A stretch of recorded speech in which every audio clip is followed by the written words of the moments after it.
Hello everyone, we are back with Feed the Kids 2021. My name is still HUD601, I am still here, and we are bringing you the second half of Sonic 3 and Knuckles. This time it's Sonic and Knuckles, and we're switching characters as well. We're going to be playing as the Red Boy himself, Knuckles. Now, we're switching commentators too at this point, so I'd love to introduce to you the wonderful, the lovely Ailis. Hi, thanks for having me. This is the better half of the game, trust me everyone. Ailis is a far better Knuckles runner than I am. Oh, shush. But I've learned everything I know from her, so hopefully it won't be too bad. By the way, Ailis, did you buy your desk in the end? I did buy my desk, actually, Huds. It's a very good desk, and I'm sure many people have absolutely no idea what we're talking about, but it's very important, I promise. Did you go for the corner one in the end, yeah? I did go for the corner one, yeah. I've got all my consoles stacked on it. Beautiful. Lots of space. I've got a massive RGB mouse mat, and that's your fault, by the way. Okay, let's get this run underway without further ado. So, as I say, we are going to be playing as Knuckles. So, here we go. In 3, 2, 1, go. So immediately, right off the bat, we're going to see some very specific Knuckles tech. So there's a thing in this game called a super glide, which is basically when you're jumping onto an object that you can destroy, you get a lot of momentum. And if you glide as you do that, you can go flying straight up like this. Now, although Knuckles is better than Sonic in every single way, Sonic's path is occasionally a bit faster. So we've had to make our way up to Sonic's path just to go as fast as we can. Huds here is going to be going for a very precise bit of movement here to try and get onto this other side of the loop. That was a pain. Basically, because of control lock in this game, which is when you jump while spin dashing, you can't turn around. If that doesn't go completely smoothly, it's very awkward to fix. So good recovery from Huds there. And now going for and some speed shoes, yeah. Oh, you lost the speed shoes, yeah, of course. Because if you go a bit slow here, you lose the speed shoes. This whole section gets really messy. This is a very technical stage. For the first stage of a run, it's very brutal. If you're going for a really good time, you're going to be resetting here a lot. Huds right now just doing a little backup here. Again, you can carry the speed shoes right the way through here, but that is so difficult. And now just gliding under here. The underside of that doesn't have collision, so that's not a glitch going through the bottom there. If you go from the top to the bottom, that would be a glitch, but coming from underneath, that is exactly what the game intends you to do. Anyway, we're at the boss. So keeping the fire shield is important till this part. Shout out to Ben in Sweden, who just loves fire shields. Because the underside of this boss is fire. So if you have the fire shield, you can just wail on him like this, but without the fire shield, you have to dodge the flames. So just it saves 2 seconds or something to have the fire shield at this point.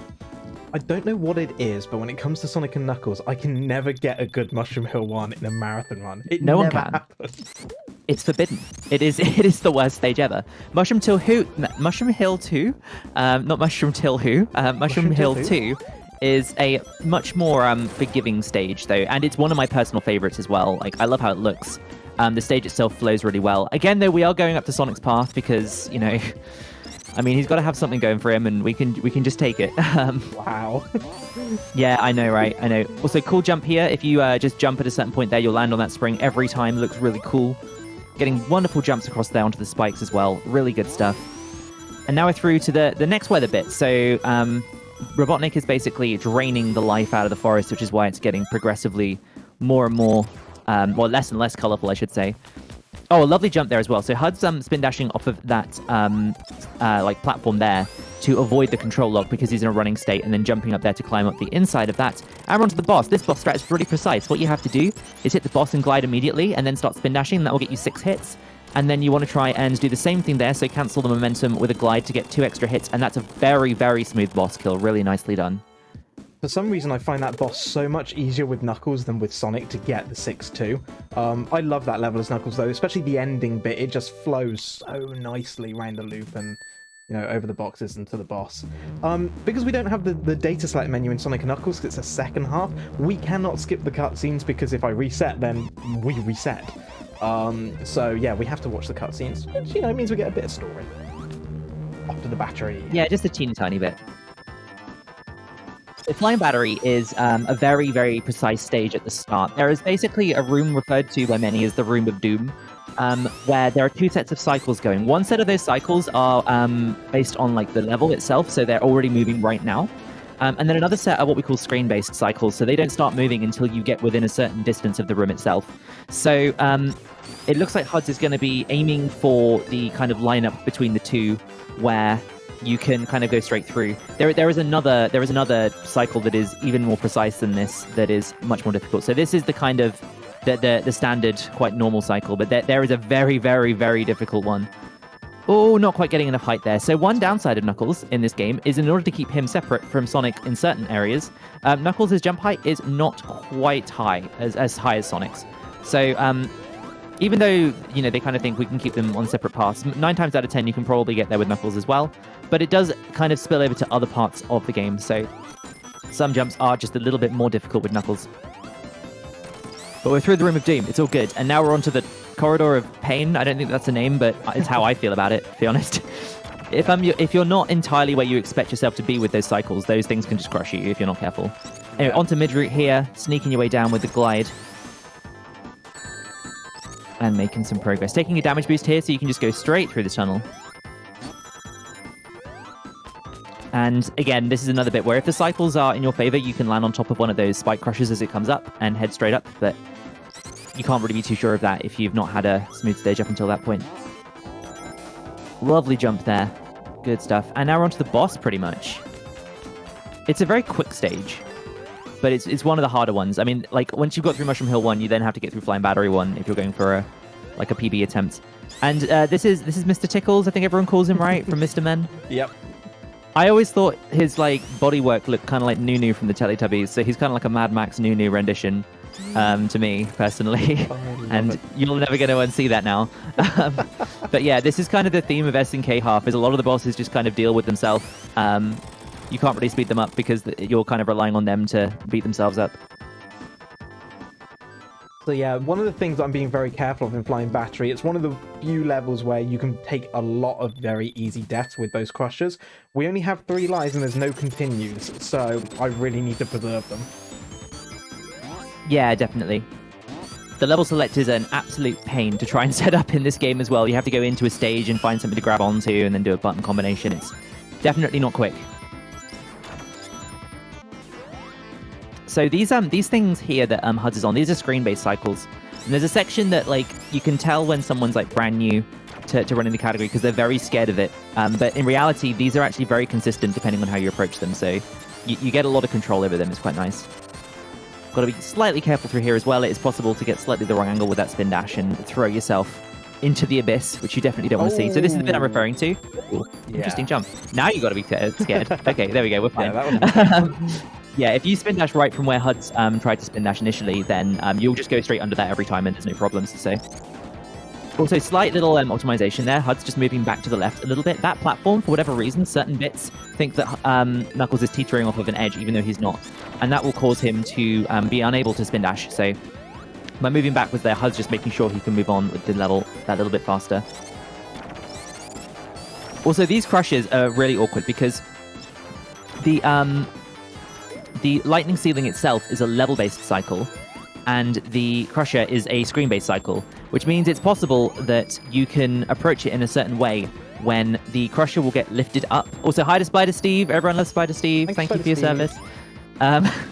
So it's possible that you can approach them at a certain speed that it will be raised just enough as you enter the screen that it will immediately crush you when you spin dash into it. So you have to be very careful around those. You can't just like run straight through if you're not entirely like confident on where the cycles are. And this stage is very variable as well. It's so like difficult to be on a consistent cycle every time here. The longer the stage, the harder it is to make these cycles. So things tend to get out of control very easily. Oh yeah. Yeah, Flying Battery, I think, for any new runner to this game, Flying Battery is probably the hardest one for them to get through, because there's a lot of cycles, because there's a lot of jeopardy, there's a lot of potential for being crushed. You will see a lot of new runners basically lose all their lives here and have to start again. Certainly was the case for me, and I know other runners that picked up this game for a tournament that we had at the beginning of this year, I think it was. We saw the same sort of thing. But yeah, as Ailis said earlier on, most of the bosses in the SNK half are auto-scrollers, so we just have to wait for that one. And now let's see if I can do this next bit. Go on, Ailis. Oh, come on. Right, so this is the very important part of the run. It's definitely not a meme, I promise. If HUDs can get right the way up through this tunnel, quick enough, we're going to see that we've outrun the sky and we can see space. And that is an important part of the run, I promise. Space is... Okay, now tube. Now do tube, Huds. Come on. Get the tube blessing. Come on. Oh, rubbish. Huds, no. Okay, partial tube. You can do it, I believe. Come on, Huds. Blessings. Come on. Oh, partial tube. Yes. We'll take partial tube. So this is basically a small mini game that I originally came up with to keep myself entertained, because this is just like an auto-scroller. You're just waiting for the floor, so... I'm glad that everyone's adopted that. Anyway, very specific setup for this boss. So Huds is currently waiting for the boss to wiggle a certain number of times and then get himself into this position so that he can spin dash just in between the spikes and the flames. That is very, very difficult to do. Slightly too far to the left, you'll get hit by the flames. Slightly too far to the right, you'll get hit by the spikes. And as you saw, Huds had 0 rings for that. So that was very scary. It's a bigger gap than you think it is, but it's very easy to overshoot it either side and take an easy death there. Yeah. I find that when you get more confident at it, it's actually scarier in some degrees, because you get more confident with how big the gap is, but then you start trying to push it a bit, and then that's when you're going to make mistakes. Anyway, Sando 1. This is like very, very heavily cycle driven. I think currently the IL would suggest that there is an even earlier cycle than what we're going for right now, but that is like so very difficult to do. So we're going for kind of like the earliest realistic cycle, which will be getting through into the boss area at 58 seconds. So Huds has already made the first cycle. So there's 3 key cycles we have to get through. So he's made the first one. Now onto the second one. Oh, not quite getting a good jump there. I think we're just going to miss the second one. Very unfortunate. But that's fine. So basically, every one of these cycles is going to cost you 6 seconds. So it's a very frustrating stage, because one small mistake can cost you a very like disproportionate amount of time. Subpixel, nice. Good stuff. So we should be on track for the 104 cycle right now.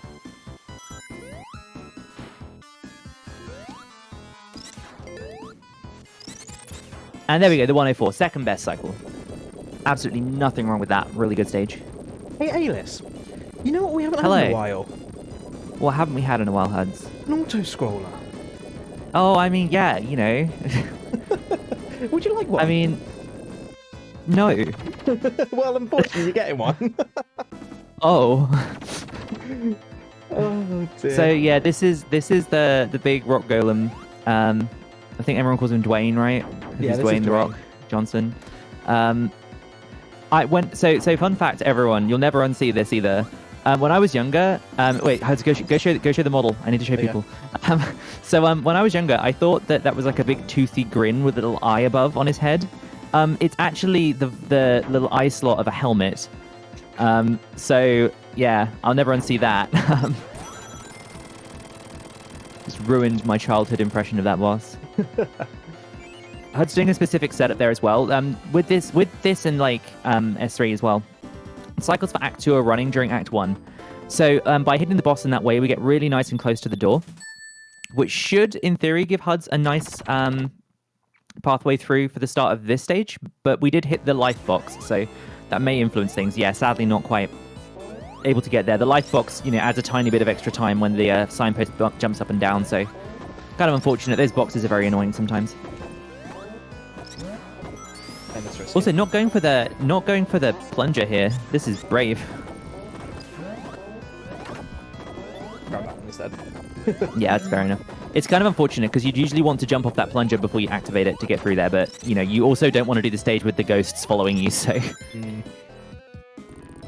it's definitely a good backup. You have to make sure you don't go against the left wall here, because as muscle memory from Glitched may take over and you may just throw yourself through the floor by accident. Beautiful angle there as well, avoiding this scorpion. And we're straight through here. There's a really cool piece of movement tech coming up here as well. So you jump off this ceiling and then, not quite maintaining the speed. That's unfortunate. Those sandfalls are really nasty. It's a very precise angle, but in theory you can get the speed from there, go straight through, and then you can like jump and glide and land right in front of that switch without losing any speed. It's super awesome. but also super difficult. Nice rings. Anyway, so this is the sandfall section. You'll notice that Knuckles hasn't activated the sandfalls because he doesn't need to, because he is superior to Sonic. Wow. I'm sorry, Huds. Okay, look, if you're running a Knuckles category and you want me on comms, you should expect this. Okay. Yeah, fair enough. I am quite notably a not Sonic runner. I will run any character but Sonic in a Sonic game. But yeah, because of Knuckles climbing, he's able to just get through this whole section without having to worry about anything. Also, Super Glide, maybe? That's quite a precise one to get. So there we go. Back up Super Glide. Good stuff. Oop. Slight quirk with Knuckles as well that you have to keep in mind, especially in this stage, is certain platforms that are like sprite-based rather than just terrain are when you see like HUDs landing on something from a glide, you'll see Knuckles going to this landing animation, and that will instantly stop you dead in your tracks. And when you have done that, you are able to spin dash immediately in this game, unlike in... Oh no, that's so mean! Wow. Sometimes the game does not let you sneak your way into... Oh, you're so far back! Oh, that's horrible. Oh, that's brutal. This game is mean. This game is very mean. So sometimes that happens when you're against that wall. It doesn't quite let you go into that little gap, and then you can fall down there and get crushed. It's really, really annoying, very unfortunate when that happens. Managing against it is also very difficult, so it's like it's basically just sometimes it's gonna happen, and it's unfortunate that we can make do with it. But as I was saying, sprite-based objects. So when Knuckles lands on them, he won't enter the landing animation. He'll just enter a running animation, which means some of these platforms are harder to spin dash off of than others. So like these moving ones, for example, here, you're not able to glide and land on those. Also that one there, for example, HUDs just, you saw, did a little glide and he ended up in a running animation instead of the landing animation. That's just how it happens. Lovely spin, super glide that time. Yeah, I've often spoken about this in runs. I'm going to wait for that one. I've often spoken about this in runs. I was terrified. And yeah, I made a little mistake here, which meant I didn't land here properly to get my spin dash to roll into him. Making little mistakes like that can really throw off your muscle memory, which is why I ended up making a mistake here and not landing there like I should have. It's those little things that can end up causing you the biggest problems in any speedrun.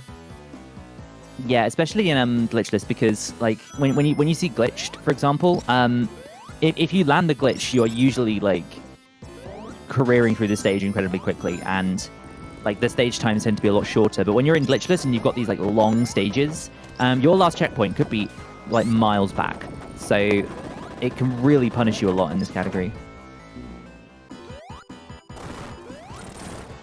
Come on. Oh, mean boss. So HUDs is trying to do similar to what he did earlier with the Mushroom Hill 2 boss, which is getting a hit and then cancelling the momentum of that hit with a glide and then getting into the boss's hitbox. Unfortunately, now the boss has progressed past the ceiling there, which means that trying to do it will kind of end up pushing you above the boss, and then you can't get any more hits. But if you can get the boss right in that corner, you can get a very quick kill, but it's very precise. That one's even harder than Mushroom Hill 2, in my opinion, to get done properly. Anyway, Lava Reef. This is the last full stage of the game. It's another very cycle-driven stage. There's a lot of cycles in SNK half that you have to worry about. There's kind of multiple ways of approaching this. I tend to play, like, I'm more of a consistency person, so I tend to play very safe through here, and I don't take any damage boosts until halfway through the stage. But there are strats where you take tons of damage boosts and save an entire cycle, which it's very scary, but it's also, you know, like about 6 seconds faster because of how cycles work in this game. I'm just happy usually if I get a nice flow through this stage. Yeah, if you don't like hit everything all the time, like yeah. that kind of be how the stage is, you know. Take the damage boost there, yeah. Oh, you muppet! Oh, really? Wow! Really, game? Wow! It's fine. We got the checkpoint, so it's not the end of the world. Yeah, yeah, we're all good. This like part of the stage here is the most brutal. It's also like not too difficult in terms of checkpoints. Like there's one right in the middle which just gets you back to where you were quite quickly. There we go, we're back there already. Good stuff. So there is a fire shield there. We're going to be ignoring it. Sorry, Ben. Because it would be useful, but it's just much faster to go through that section without picking it up. And for Act 2, where we really want a fire shield, we're going to be able to get one in 2 different places. So, in fact, I think there's 3 different places throughout the stage, but right at the start we'll be able to get 2, so we don't necessarily need it for now. Also, grabbing this invincibility here, this is kind of like a personal choice. It doesn't save any time, It can potentially lose time if you don't have smooth movement, but like provided you do, it's the same amount of time, and it just makes the boss a tiny bit easier. So here Huds is going to try and set up and get some early hits on this. As we previously mentioned, that Knuckles' jump height means that he can't just jump up and hit these like the other characters would be able to. However, there's a thing in this game called a micro slope. So these floors are not actually flat. They've got loads of teeny tiny little like imperfections on them that give you slopes that you can jump off of. So Hud's right there. When you see him hitting those at their full height, he's actually jumping off a tiny little slope on the ground. So it's very precise to be able to do that. Really nicely done. Also, we killed a boss in that exact position because here's the fire shield we mentioned. Oh, whoops. Oh, no, you hit the signpost. Nudged the signpost. It's all good. It's all... Just a little tap, you know. Little tap. It's a Just tap. remind the signpost who's in charge. That's what it gets after that life in Sando. It's now Lava Reef Act 2. This is a very cool stage. This is also a stage where there is one section in the middle that you need the fire shield for. So it's very important to keep your fire shield through the start of this stage. You can lose it in this section because there's another one coming up that you would use in the IL, which is just up there. But now we're past this point. If we lose the fire shield, it's going to be very, very painful to recover. So now you've said that. You're going to do fine, Huds. Don't worry. You just need to take the pressure and run with it, you know? It's fine. Because if you don't do it right, I'll bully you. So no that's your motivation. So this is what I'm referring to. So this whole tunnel through here, it's a vertical tunnel and it's full of fire shooters. And the problem with this is even if you try to damage boost, it's vertical. So you'll fall all the way down to the bottom if you try and damage boost. Okay, we're 3 now. So we're slightly safer from the fire now. Yeah, the worst of it's over now, I'd say. Although you got to be careful of these cycles. Yeah. Oh, we're playing it very safe. Very smart. Very smart. Not going for the sloop jump. Oh, no, I'm losing it here. Dang it. Duck on the That's screen. fine. This bit isn't too bad. No. We'll damage boost through these coming up here. Yeah, so this is the difference, right? Because with these horizontal ones, you can just damage boost straight through. You don't have to worry at all. But with the vertical ones, you are really going to suffer if you don't have a fire shield for it. Oh, not quite. Yeah, just catching the platform there. Unfortunate. You're trying to just jump in through this little gap here to climb up just like that. Beautiful stuff. And these spike balls are all screen based, so as long as you approach them like the same every time, you'll be able to do the same movements every time and it will work. And now we're on to the real stage, okay? The really difficult stage. Here we go. Gonna give Hud some quiet time. Oh no, I've already messed up. Okay, yeah, that's not it. Brutal. No juice. No juice for me. Oh, it's gonna be a 10 second. Oh, wow. 10 seconds, Hidden Palace That's Huds. a reset. Where's the 8? Where's the 8, Huds? Come on. The funny thing is, every time I've run this game at a marathon, I have never gotten an 8. Same. It's cursed. I get it all the time in runs, and as soon as I do it at a marathon, it never happens. I had 100% hit rate for that in the tournament and never got it in a marathon. So we're on to the final boss now. This is Mechasonic. What Huds is going to be trying to do is just get as many hits on each cycle as possible. There's RNG in both halves of this fight. So right now, what we want to see is him facing us after he lands. If he's facing away from us, then he does like a charge attack across the screen with his spikes, and it's much harder to get hits with that. So 30 seconds, very, very good stuff there for the first half of the fight. But now we're into the second phase. Now, the first phase is RNG that you can somewhat account for. This is RNG that just wastes time every single time. That magic number, again, is 6 seconds, by the way. That seems to be how this game takes time from you. This is what we want to see. This shooting attack means that the boss is going to become vulnerable. So Hud is going to go for a 5-3 split on the damage here, getting 5 hits there, and then 3 more just as the boss does the attack a second time. So we've got the 5 hits. It's good stuff. But if he does a swoop, which we didn't see, it just wastes time. There's no way you can hit the boss if he does a swoop. So good RNG, and time's going to be any second now when the screen turns white. So as soon as it's completely white, that's going to be time. And time. Nice. GG, really good run. Thanks very much. Yeah, not too bad. Unfortunate about those couple of deaths, but hey, as you were saying earlier, Ailis, in a glitchless run, you get so used to a specific path and specific movements. The moment something deviates from that, it can be very hard to bring it back where you expect it to be. And that's when the little mistakes kind of slip in. Cycles, right? Like, yeah. And you know, you can just end up, yeah, you make the tiniest little mistake, and in a run like this, especially with this game in particular, in this run, I do tend to find that the little mistakes usually end up costing you a life. It's just the way it is. So yeah, Ailis, thank you so much for coming along to commentate my run for me. It's very nice having you here. No worries. Thanks for having me. And remember, Knuckles is the best. Don't let those Sonic players convince you otherwise. Yeah, Knuckles is all right. So I've just been reliably... Just all right? Just all right. I love doing this run in particular. This run is one of my favourites to do. It's one I can happily just pick up any time and play because it's good fun. I've just been reliably informed that my incentive for Sonic 3 Air was met, so I need to figure out when that's going to be in. I don't exactly know when the run is going to be, but it does mean that's not all from me. I'm going to be doing a third run at some point today. But yeah, for the moment, I just want to say a huge thank you to Ailis for coming on to commentate this, for RGL for having me here at Feed the Kids 2021, to all of you amazing people out there watching who have donated for the Sonic 3 Air run that we'll be doing very soon, I'm sure. And yeah, shout outs to the whole Sonic speedrun community as always. Absolutely love them. If you guys are interested in learning how to speedrun a Sonic game, come and join the Sonic speedrun community. Whatever game it is, 2D or 3D, there's loads of great runners, loads of great resources that are more than happy to help you and get you up and running with any speed game of your choice. And yeah, if you enjoyed what you saw here, whether it be the Sonic 3 run or the Sonic and Knuckles, come drop me a follow over on Twitch, twitch.tv/HUD601. It'd be lovely to see you there. Come and say hi and chat and watch me prat about with Sonic games and generally make lots of mistakes and have fun. So yeah, that's all for me. I'm going to hand it back, and yeah, I'll be seeing you guys soon, I guess. But for now, bye! Goodbye.